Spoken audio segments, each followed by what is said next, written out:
Hello mga classmates. Ngayon, ako ang assign sa hugas ng pinggan. May mga designated duties and responsibilities kami sa bahay kahit may mga work ang parents ko. May assign pa rin sino mga wash ng dishes. Umaga, sa tanghali at sa gabi. Wala naman kasi kami helper. Sa umaga si daddy ang wash ng dishes. Ako naman sa lunch. At si mami sa gabi.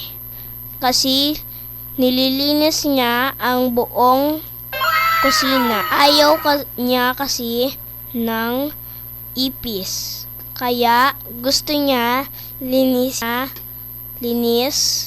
kasi kami ni daddy basta hugas lang.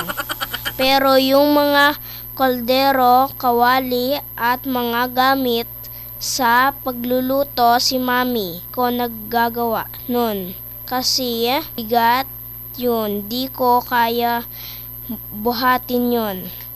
Palagi sinasabi ng mami ko na dapat malinis ang mga pinggan at kubertos.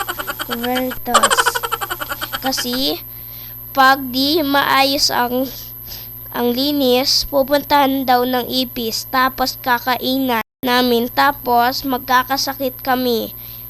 Para daw kami kumakain ng germs. Kaya dapat sabunin at banlawan mabuti para di puntahan ng ipis at di kami magkasakit.